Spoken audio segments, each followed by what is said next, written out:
On February 9th, 2004, Maura Murray vanished without a trace after a car crash in rural New Hampshire. Her disappearance has puzzled investigators, family, and internet sleuths for years. But on the eve of the 8th anniversary, a bizarre video posted by a user called 112dirtbag reignited the mystery.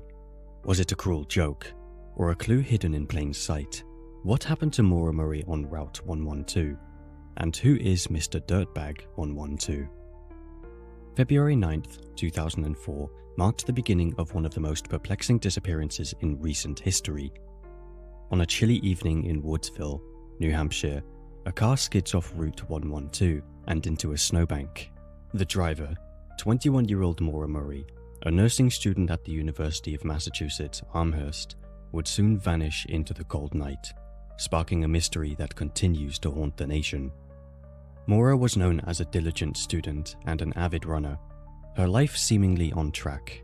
Yet the days leading up to her disappearance painted a picture of a young woman grappling with unseen pressures. From a mysterious breakdown at work to a car accident involving her father's vehicle, the puzzle pieces of Maura's last known days compel a deeper probe. On the night of her disappearance, Maura's actions only deepened the enigma. After crashing her car, she declined help from a passerby, claiming she'd called roadside assistance. Mysteriously, when the police arrived minutes later, Maura was gone. Earlier that day, Maura had sent an email to her professors stating a death in the family, a fact later declared untrue. Her packed car suggested a getaway, but to where? And more importantly, why? As the years passed, the trail grew cold, with only scattered sightings and endless theories filling the void of concrete evidence. Then, on February 8th, 2012, a chilling development, a YouTube video titled Happy Anniversary, posted by a user named 112dirtbag, which featured a man laughing unnervingly into the camera, seemingly mocking the disappearance of Maura. Eerily, the username 112dirtbag references the location where she was last seen and eerily echoes her father's fears about her possible fate. The video was taken down just hours after being posted. But who is 112dirtbag? This chilling question leads us to a rabbit hole which makes it seem like 112dirtbag is not just an internet troll. 4 years after Olson's cryptic uploads, in 2016, Scare Theatre released a detailed video investigation on Olson's unsettling contributions to the Maura Murray case. I highly recommend watching Scare Theatre's analysis. I'll link the video in the description below if you want to check it out. Olson's video titled Maura Murray was particularly alarming. It showcased a ski ticket to Bretton Woods Mountain Resort, dated just 2 days after Maura went missing in 2004. The removal of this video after posting added to the suspicions surrounding Olson's intentions and possible knowledge about the case. Another notable video by Olson, No Hope for a Mental Wannabe, featured a drawing resembling the map of Bretton Woods, cleverly integrated into a face whose eye blinked ominously. Scare Theatre analysed this and proposed that Olson might be indicating something significant hidden at the resort, potentially linked to Maura's disappearance. Despite the disturbing nature of his videos, no concrete evidence has ever linked Olson directly to Maura's disappearance. He was eventually dismissed by authorities as possibly just an internet troll exploiting the case for attention. Does that mean case closed? Not quite. An investigative journalist and filmmaker, James Renner, have suggested that Jeffrey Alden Olson may indeed have some link to Maura's disappearance. James Renner has become a key figure in the ongoing investigation into Maura Murray's disappearance. Renner's extensive research and writings, particularly his upcoming book, The Missing and the Depraved, shed significant light on this case. He actively shares insights and engages with the public through his blogs and Reddit. James Renner, deeply committed to unraveling the mystery of Maura Murray's disappearance, has not only investigated various leads but also personally connected the dots in some of the case's most cryptic clues. It was Renner who first identified a possible link between the mysterious drawings posted by Alden Olson and the ski resort. Renner's journey through this complex investigation took a distressing turn when Olson began targeting him personally. In 2012, Olsen crossed a serious line by uploading a video featuring Renner's young son, a move that profoundly invaded Renner's family privacy. Furthermore, Olsen sent Renner a photoshopped image depicting him as Kenny from the TV show South Park. This was particularly menacing, as Kenny is the character known for dying in every episode. Renner reported these incidents to the police, hoping for decisive action. However, the authorities' response was underwhelming. They noted that Olsen's threats weren't explicit enough for serious charges and suggested that Renner's presence on social media had made him a target. This reaction felt dismissive to Renner, particularly given the implicit threat in the photoshopped image. Unsatisfied with the police's stance, Renner took it upon himself to delve deeper. He discovered records of past violent behavior by Olsen, including threats to kill his own family and an incident involving a shotgun. Despite sharing this concerning history with the authorities, they still did not view Olsen as a substantial threat. I can't help but keep looking at the dude Alden's YouTube and blog. I can't figure out if he's trying to get attention for himself or the case. He's clearly an intelligent guy who's looking at this, but is it better to just ignore him? So many strange things, but I worry about feeding into this. Also, do you think there are any cases that could be related to this with similar circumstances? I got a call from the prosecutor in Hadley about Alden this week. He recently posted a video of my kid, which may lead to criminal charges. We'll see. He's probably just some guy with mental issues who wants some attention, but he did threaten to kill members of his family in Chatham a few years back. Anyone who could do the things he does should be considered dangerous. He clearly wants us to believe that he murdered Maura Murray. I think that's doubtful though. Is Olsen truly just a mentally unstable individual seeking attention? Despite being portrayed as a man with psychological issues in media and investigative circles, Olsen's blog tells a different story. His entries are well written, methodical, not at all the ramblings some might expect from someone painted as unstable. On his blog, Olsen has been doggedly following leads and proposing theories about the case. His most notable investigation involved him presenting a photograph of Maura's damaged Saturn to several auto body repair experts. He asked for their unbiased opinions on the cause of the damage without revealing the car's notorious backstory. Each expert believed the damage seemed to result from a collision with an overhanging object, like a tow truck's stinger, or a tractor's trailer's ICC bar, a detail that suggests the car had encountered significant trauma before it was found abandoned. Olsen's investigation has caught the attention of many in the online community. On platforms like Reddit, users meticulously analyze his blog entries, debating and dissecting his theories. Surprisingly to some, many find his points are not just plausible but quite compelling. People have started to think that his contributions have potential value to understanding what happened to Maura Murray. Olsen explores the complex timeline around Petri Vesey, a University of Massachusetts student who was the victim of a hit-and-run near campus, with the driver never being found. He connects this incident to the events just days before Maura Murray's disappearance. Shortly after Vesey was found injured, Maura was seen hurrying to various auto body shops. What was causing her sudden urgency? It's noted that her car, a Saturn, was spotted at Reliance Auto Body that same weekend. Shortly thereafter, this car was found abandoned in New Hampshire, bearing damages that didn't quite align with the typical roadside breakdown. To get a clearer picture, Olsen showed photos of the damage to several experienced mechanics. They all agreed. The damage wasn't from a normal accident. It looked like it might have been caused on purpose or by hitting something very specific, not just another car or a tree. This new perspective from auto body experts, combined with Maura's activities in the days leading up to her disappearance, sparks further speculation. Olsen's analysis highlights intriguing connections between these events, suggesting that Maura may have possessed critical information about the case and is most likely connected to her disappearance.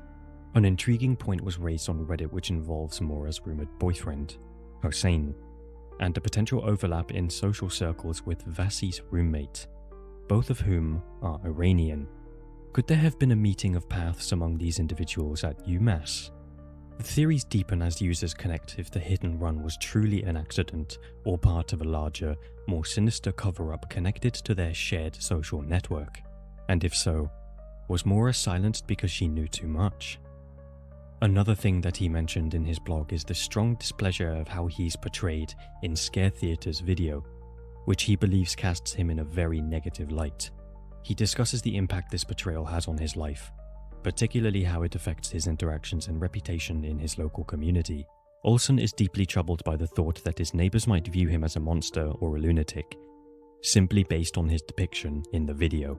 I can't say it's exactly a lift to see the reaction of someone who says she is a Hadley resident, no less, to the way Scare Theatre represents me, a monster, a lunatic, as the subject of horror theatre videos, as Grace Lucas puts it. Clearly, Alden Olsen doesn't see himself as a malicious figure in a discussion surrounding Maura Murray and Patrick Vassy. In his blog, he makes it clear that his real focus isn't on Maura Murray's mysterious disappearance. Instead, he's deeply concerned about the unresolved hit and run that severely injured Patrick Vassy. For Olsen, Vassy is a clear victim of a crime, someone who was harmed and deserves attention. Olsen explains that while the hit and run that injured Vassy might have been an accident, fleeing the scene was a definite wrongdoing that he believes needs more investigation.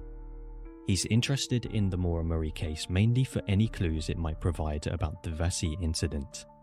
I'm not here for justice for Patrick Vassy himself. I'm here because Patrick Vassy was almost killed and he was crippled for life. Unlike Maura Murray, Patrick Vassy is an actually known crime victim. Maybe the hit itself was accidental, but leaving the scene was totally wrong. I have little interest in the disappearance of Maura Murray. Nothing against her, just not interested very much. However, I'll probably spend a lot of time on the Maura Murray case, whatever the Maura Murray case is, for what it might reveal about the Patrick Vassy hit and run, hereafter referred to as the Vassy hit. A theory about Alden Olsen's Happy Anniversary video suggests that it might not have been intended as a taunt or an act of malice towards Maura Murray or her family. Instead, some people on Reddit proposed that this video was Olsen's cryptic way of acknowledging what he believed to be the truth about Maura's situation, that she had started a new life elsewhere after her disappearance. This perspective views his laughter not as mocking, but as a nod to those who are unaware of or do not accept this possibility. If 112dirtbag is the poster known as Beagle, then the Happy Anniversary video is most likely directed to Maura in acknowledgement of her new life that began on February 9th, 2004, and with laughter towards those who don't get it. Try thinking of it as a wish and a hope rather than assuming it must be meant in a bad way. However, another prevailing theory suggests that the video was not aimed at Maura or her family, but was instead a targeted taunt at an investigative journalist, James Renner, known for his involvement in the case. Renner and Olsen have had a history of disagreements over their interpretations of the case, leading to heated exchanges. Olsen's video rapidly gained views after Renner highlighted it on his blog, describing it as creepy and an attack. This publicity led to a severe backlash against Olsen, including numerous death threats from viewers who had mistakenly assumed he had a direct connection to Maura's disappearance. People are very confused by him for one big reason. He was very active in the earlier years on the topics and web sleuths as a major commenter in this case. I have zero input on this state of mind then or now. However, in 2011, when Renner had become involved in his own design regarding Maura Murray and his blog, this is where, in my opinion, there were different countercamps on certain theories surrounding Maura that had become heated, much like today. I view Alden's videos as being taunts or attacks on Renner himself, and not on Maura or her family. He was taunting Renner with these videos because they both had different views, which he took them down very quickly.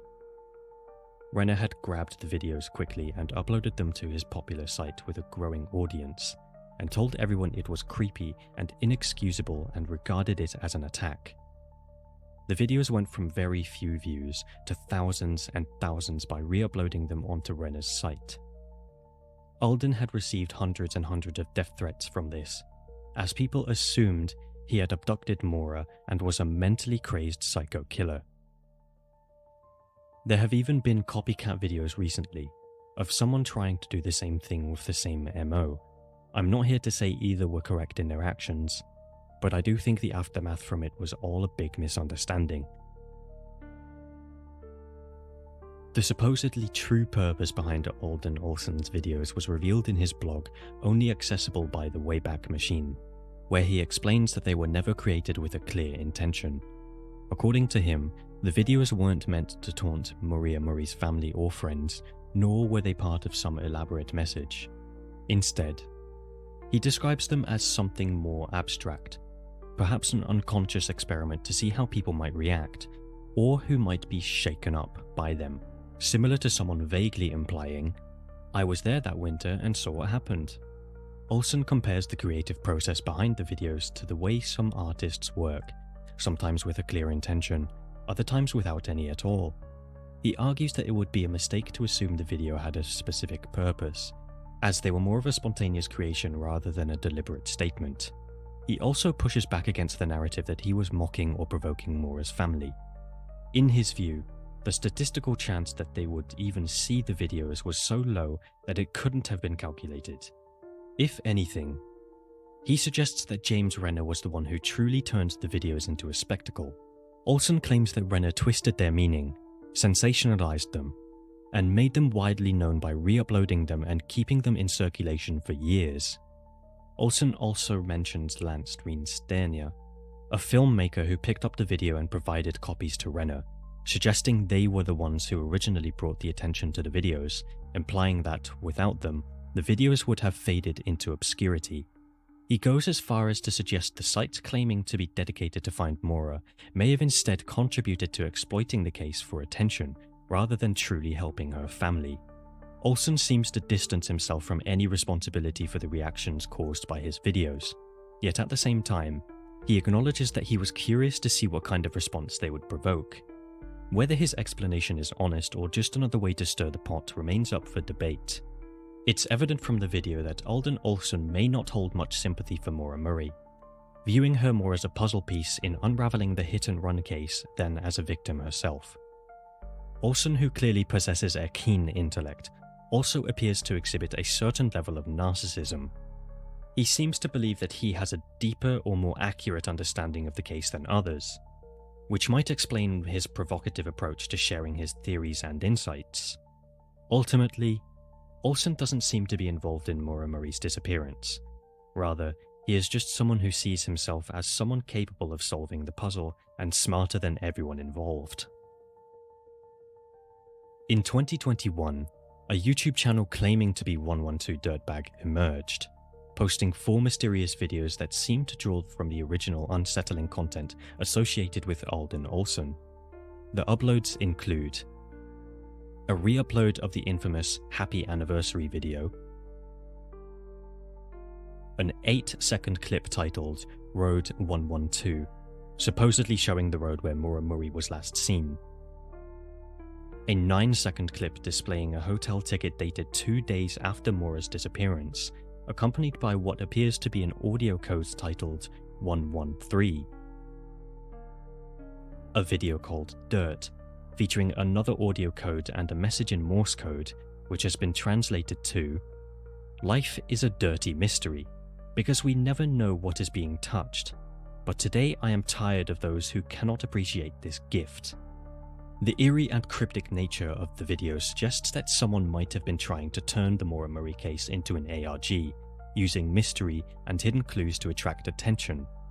However, there's no real evidence connecting these posts to Alden Olson, making it more likely that someone else was behind the channel, using the 112dirtbag name for their own purposes.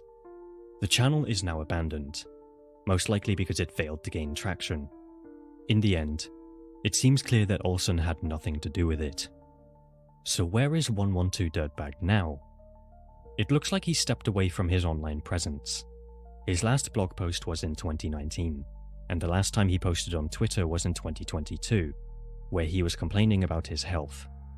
At this point, he's likely around 70 years old, and it seems his declining health may have forced him to give up his investigations. Whether he simply lost interest or was no longer able to keep up, one thing is clear: 112dirtbag has gone quiet. Some people on Reddit believe that Alden Olson has passed away, though there's no concrete evidence to confirm this. A quick scan of obituaries doesn't turn up anything, and without official records or statements, it remains just speculation. Given his age and declining health, it's possible, but until more information surfaces, it's just another mystery. I heard he died lately. Maybe I heard it was COVID-19, and nothing of value was lost. Oh, not at all. Likely not even information, as most believe he is just another nobody trying to get attention. Regardless, we've come to understand 112dirtbag and the story behind his videos, but Maura Murray's disappearance remains a mystery. Theories continue to surface, but the truth is still unknown. Whether a true answer will come is anyone's guess. For her family and friends, I can only hope they find some peace. As for 112dirtbag and his cryptic messages, that mystery has finally been put to rest. Thank you for joining me today. See you in the next video.